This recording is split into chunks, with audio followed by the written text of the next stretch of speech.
Good morning and good afternoon, depending on your time zone. It is great to see you all again. You are all welcome to this third session of our 2020 Ubuntu Dialogues.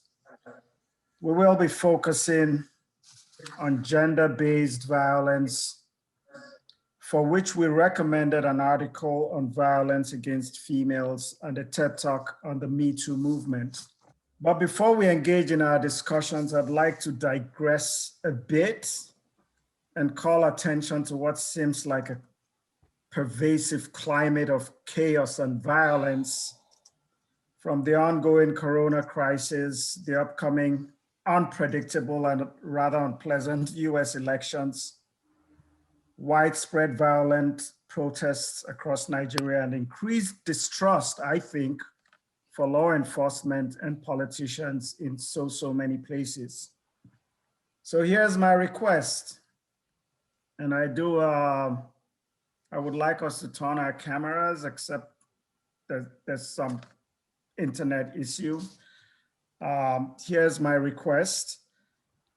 And my request is, can 2, maybe 3, even 4 people tell us something pleasant, something that would counter these negative pictures and give us happy thoughts before we move forward with our dialogues. It can be anything, something about yourself, your community, something about these dialogues and maybe new partnerships or friendships you're making, anything. But this is not a formal exercise, and it doesn't necessarily require participation from everyone. I'd just like maybe just a few people tell us something good that would make us happy before we move forward, because I came in here a little depressed. Now, if you're not depressed, that's great, but I still want to feel happy. Anyone, anything I'm happy? just going to relieve you because like no one is coming to your aid. Yeah. I think it's too early in the USA probably. But like I also kind of like wake up like later in the day. It's like 3 p.m. but this is when I like start really waking up. So I just had breakfast right now, I made myself a breakfast wrap, and I was quite like impressed with it because I don't really cook a lot. So it came out reasonably okay. So yeah, but I'm also like starting my field work tomorrow in the community because my project is on temporary relocation areas. Ordinarily, Wow. these are used in first world countries as resettlement areas temporarily when there's a disaster, but in South Africa, because we've got a big issue with housing, there's a permanency to these temporary relocation areas, and we're not using them for the intended purpose as per the Act. So I'm going to go in the community tomorrow. I'm quite excited. And then I'm going to look at, I know more or less what the living conditions tend to be, but my focus is more on how the people are coping and how satisfied they are at a particular TRA that I'll be looking at. So I've just been spending most of the day just like preparing for that. Other than that, there is nothing super exciting happening. No, that is life. super. No, that is super exciting. Between your breakfast and your research, trust me, that's super exciting. When we initially introduced ourselves, there were a couple of references that people made to their research, and I'm going to try and go back. And hopefully, before we're done with the dialogues, I'd like to connect with 1 or 2 people because I'm really interested in some of those very fascinating research that's being carried out. So thank you, Masikole. That's as best as I can pronounce your name. But thank you so much. It's like 90% correct. It's perfect. All right. And 1 or 2 other people, something pleasant. And again, it's not formal. Yeah. Go ahead. Who's that? Hello. I'm not seeing. This is Hayla. And last evening, so I work for the Sunrise Movement, and we had our final countdown mass call last night. And we were anticipating it was a call to kind of bring folks together, lay out like our final plans for the following 13, now 12 days until the election here. And we were expecting like 800 people or so to come and sign up for events. And instead we had 1,580 people on our Zoom call. My goodness. And then we maxed out, and then we had 5.7 people watching on Twitter and 1.2 thousand watching on Facebook.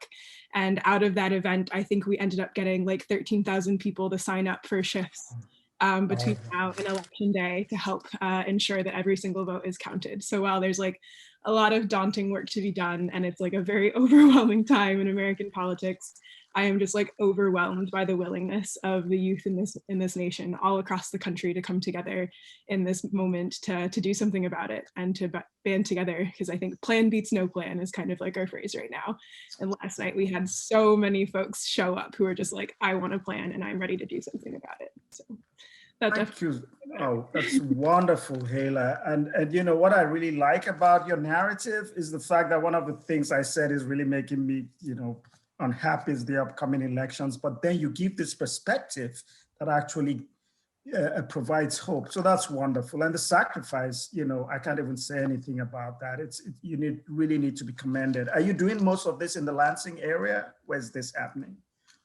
Yeah, so everywhere. All over the nation. We have like around 130 like little hubs of the Sunrise Movement. I work for the national team, so I'm on staff as the Michigan electoral organizer. So I work on organizing all of the hubs that are in Michigan, and there's 8 hubs in Michigan. So those are the folks that I mainly work with. Thank you so much. There's something here from Natalie. I think she was having some problems connecting, but she has sprinkled some love and good vibes if you look at your chat. So that's also very encouraging. Okay, let's just hear from maybe one more person and we can move on. I'd like to just share something. So this is a message that I got from Trevor Noah yesterday when I was watching, they were having talks and talking about how when things become bad, we tend to lose hope and everything like that. And what Hala just said right now is exactly what he was talking about. Like when things go really bad, it's a sign that you as people, us, oh, we need to do something. We are not doing anything about it. So we that's what he was saying. And I think this is going in the right direction. We are having this meeting. So yeah. Absolutely. Thank you so much. I wish I had the talent of that man. I don't know how he's able to just kind of crisscross being funny with talking so intelligently about very important things. But you're absolutely right. And maybe that's the direction I should be going, rather than thinking, oh, you know, I've lived all my life and, you know, the same things keep happening. Maybe this is the time for change, and maybe I should be thinking in terms of being more proactive. But thank you so much, everyone. As we move on, I think we'll encourage ourselves a little bit more. And I do appreciate the optimism, because that's not what I came in with. But thank you for those very refreshing words and stories. And so let's move on to our theme for this dialogue. It is a theme that is of great significance to me, and that I believe should be of great significance to each and every one of us. I was born and raised in Nigeria, which, like many societies, is extensively patriarchal. So despite the fact that women have always been influential in my life, in raising me, in nurturing me, in providing for me, in loving me and protecting me, I didn't think much about these women and gave them little or no credit for anything, including my grandmothers, my mother, my sisters, and my other female relatives. Ironically, I now have 3 daughters. Anyway, I believe that my mindset is the type of mindset that ultimately translates into utmost disregard for and the desecration of the lives and bodies of females, as well as the impression that they are dispensable. So we will be discussing this subject in more detail. I need not say more about it. And like we've done in the past, we'll start the process by first having conversations in breakout rooms. So Majadi, over to you to organize us into our different rooms.